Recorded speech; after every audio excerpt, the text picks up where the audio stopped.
Okay, today on the workbench we have this vintage battery operated boat. Anyway, it was featured on Ozzies Toys channel on YouTube, and I'll put a link to his video on that. And it wasn't working, it was very intermittent. So he sent it to me, and I've opened it up, and I decided I'd go ahead and shoot a video before I close it up. And what do I want to say? Well, the first thing I noticed that the toy has been opened before. And then once I got inside, the next thing I noticed, there were some very strange kludges, modifications. Someone has had the problem of it not working, and basically someone who had no business trying to repair the toy tried to repair the toy, I guess is what it comes down to. Anyway, this is the motor right here, and right now I have the brush terminals where the wires connected turned to the side, which is where I'm going to leave them. When I received the toy, the motor was rotated a quarter turn this way, so both these brush connections were against this metal plate and could short out. And who had put it together last and turned the motor in that direction also added like a dozen of these little self-made spacers on these 4 tabs that are going to hold. This is the top piece. This is going to bolt down on top to hold the motor in place. They spacered it up. They then pushed this piece in place, and then rather than twisting the tabs or bending them, which is how these toys are made, they soldered big, huge globs, I mean massive globs of solder onto these tabs so that this piece couldn't come off, and yet it wasn't tight. So I guess they found that every time they tightened things up, stuff shorted out, and they just weren't smart enough to realize that when they tightened things up, the battery contacts were shorting against the metal frame. And one side of the metal frame, like in all of these toys, is used as a power conductor. So that's what was going on there. Now we're going to talk more about the mechanics here, and I'm going to try and put this back together. And whether I can do that with the camera sitting there in my way, I don't know. We're going to find out. What I'm trying to put on right now is this top plate, which holds the motor in place. Okay, there we are. And I've got a stair down in there, so give me a second. Yep, okay. The motor is locked in the right place. And what I need now is my needle nose so I can give these tabs a twist to hold everything in place. There we go. Didn't get that one yet. It's kind of hard to get to these and not bump the camera. You don't have to bend tabs over. In fact, usually when toys are put together in a factory, they give them a twist because it's quicker. Okay. So that is now put together. So now let's find out if the thing runs. Yes. Good. Let's get the camera where you guys can see what I'm seeing, maybe. Hang on, everybody. So, you've got this one main crank that pretty much does all of the functions. This is the chug chug chug sound. You got this big metal cylinder here, and this. There's a fiber board there, and this gets hit by these teeth and to make the chugging sound. This one over on this side, those little divots there, are going to be a flasher on the top of the boat, which you'll see when we put it back together. This spring coming off a cam is what moves the little fireman in the front back and forth. And they used a spring, a very taut spring, instead of a solid shaft. So if somebody grabbed the little fireman and started twisting him by hand, there's nothing that can break. This spring would just stretch. Now they used a spring, if we can, I'm going to have to move the camera here.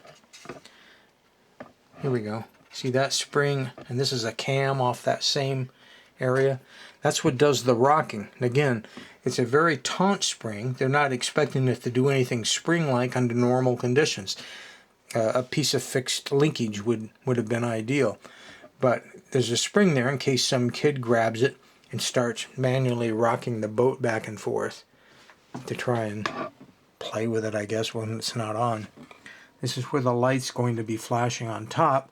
It's not going to flash till we put it back together because, as I explained already, one side of the frame is one of your power conductors and this red wire is the other one.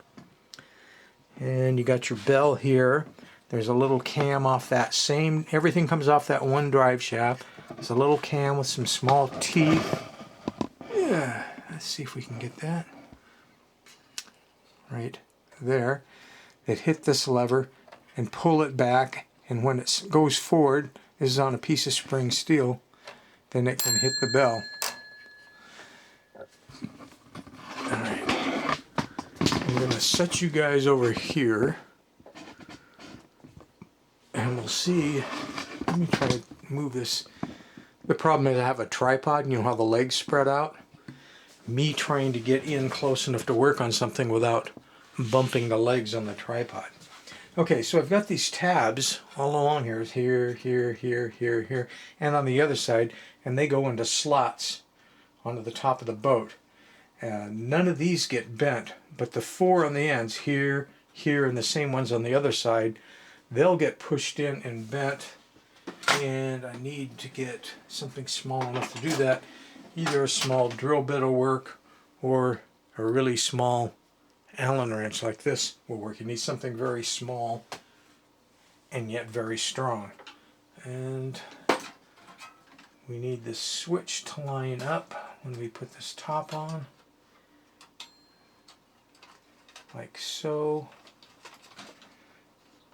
Yes, it is tricky trying to line up. What do you got? 1, 2, 3, 4, 5. So you got 10 tabs that all have to line up, or you're not going to get the toy back together. At that side, and you visually want to look at them because it's always a real pain in the ass when you start putting a toy together and you think you had them all together and you get all the way around and you find, oh, one of them missed, and the only way you can get it back in there is to take the whole thing apart again. You don't want to have to do that. Okay, so here's this small hole, and that's where I'm going to insert something small, a drill bit, or in this case an Allen wrench, and you just bend up, and that bends that tab and holds it all together. You do that on the 4.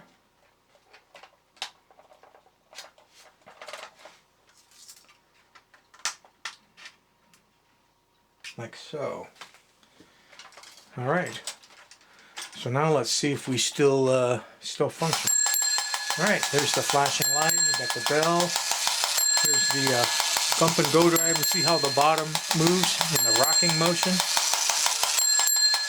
The other complaint that Ozzie had was on the battery door always coming open. So I took this, and you see that the two little places where the button comes through and gets bent over, I just tightened those up a little bit. They'd gotten real loose, and by tightening up you add enough friction where it's not going to continually keep falling open on its own. Alright, let's put this puppy on the floor. Like so. And I think I'm going to have to go handheld on this, because bump and go, you never know where it's going to go.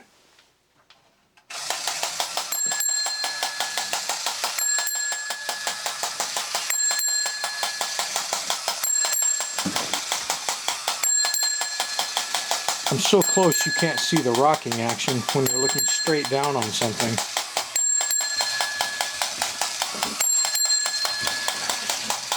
And of course, trying to force a bump and go toy to go in any particular direction is pretty much impossible. So, there you have it, your fireboat. And like I say, I'll put a link to Ozzie's video so you can check that out.